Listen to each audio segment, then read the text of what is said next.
Hi friends. உங்ககிட்ட four wheeler licence இருக்குங்களா? Four வீலர்னா நம்ம கார் ஓட்டணும் இல்லைங்களா? அந்த லைசன்ஸ் வச்சிருக்கீங்களா? உங்ககிட்ட ஓன் கார் இருக்கா?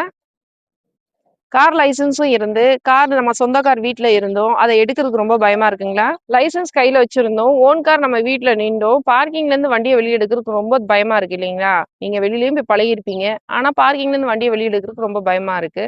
ஸோ நாங்க நேரடியாவே வந்து உங்க வீட்டு பார்க்கிங்லேருந்து நீங்க எப்படி வண்டி எடுக்கணும் அப்படின்றத மொதற்கொண்டு உங்களுக்கு நாங்க சொல்லிக் குடுக்குறோம். வெளியில டிராஃபிக்ல எப்படி டிரைவ் பண்ணணும், தெருவுக்குள்ள எப்படி வண்டி ஓட்டணும், எப்படி கண்ட்ரோல்ஸ் எல்லாம் நீங்க படிக்கணும் அப்படின்ற மொதற்கொண்டும் எல்லாமே உங்களுக்கு வீட்டுக்கே வந்து நாங்க சொல்லிக் குடுக்குறோம். ஸோ பார்த்தீங்கன்னா ஃப்ரெண்ட்ஸ், உங்க வண்டிய உங்க பார்க்கிங்லேருந்து வண்டிய வெளிய எடுக்கணும் இல்லைங்களா? ஸோ அதுலருந்து ஜட்ஜ்மென்ட் பண்ணி வண்டிய வெளியில எடுத்துட்டு, வந்தோனே மெயின் ரோடு வருமா? வராது. ஸ்பீட் பிரேக்கர் வரும், அல்லது சந்து வரும்.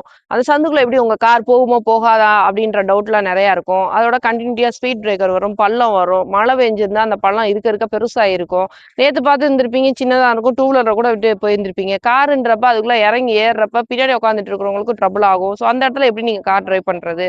ஸோ இந்த மாதிரி தான் போகும். அதோட மெயின் ரோட்டுக்கு வந்தோனே என்ன ஆகும்? உங்களுக்கு டிராஃபிக் ஜாம் ஆகும். அந்த டிராஃபிக் ஜாம்ல ஓட்டுறப்பவே உங்களுக்கு ஃபியர் ஆயிட்டு இருக்கும். அந்த ஃபியர்லாம் நாங்க எப்படி அவாய்ட் பண்ணி நீங்க டிரைவ் பண்ணலான்ற மொதற்கொண்டு உங்களுக்கு சொல்லிக் குடுத்துருவோம்.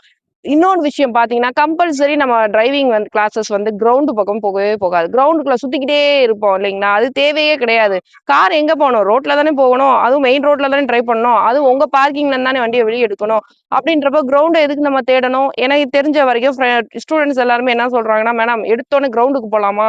அப்படின்னு கேட்குறாங்க. கிரவுண்ட்ல வந்து நான் இறங்கிருவேன். நீங்க ஸ்டீயரிங்க சுத்துனா கூட சுத்திக்கிட்டே நிக்கும் அது பாட்டுக்க. கார் போய்க்கிட்டே இருக்கும். அதுக்கு வேலையே கிடையாது.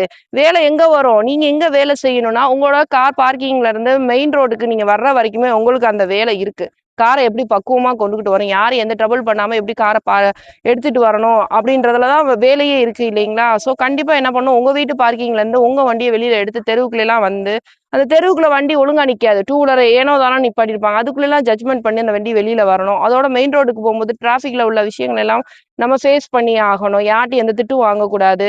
ஸோ இந்த மாரி நெறைய விஷயங்கள் இருக்கிறனால கிரவுண்ட அவாய்ட் பண்ணுங்க. அந்த மெமரில இருந்து உங்க கிரவுண்டுன்ற ஐடியாவே வரக்கூடாது. ஓகேங்களா? ஸோ இந்த மாரி தான் கிளாஸஸ் எல்லாம் உங்களுக்கு போய்க்கிட்டு இருக்கும். தைரியமா எங்கள கான்டாக்ட் பண்ணுங்க. எங்களோட யூடியூப் சேனல ஃபாலோ பண்ணுங்க. அதுல டிஸ்கிரிப்ஷன்ல எங்களோட கான்டாக்ட் நம்பர் இருக்கு. அதோட ஷார்ட்ஸ்ல பார்த்தீங்கன்னா, கீழ வீடியோல வந்து எங்களோட நம்பர் இருக்கு. ஸோ இத வந்து நீங்க கால் பண்ணுங்க. எங்கள மாரி உங்கள ட்ரை பண்ண வைப்போம். இதுல எந்த வித மாற்றமும் கிடையாது. ஓகே ஃபிரெண்ட்ஸ், நெக்ஸ்ட் வீடியோல பார்ப்போம். பாய்.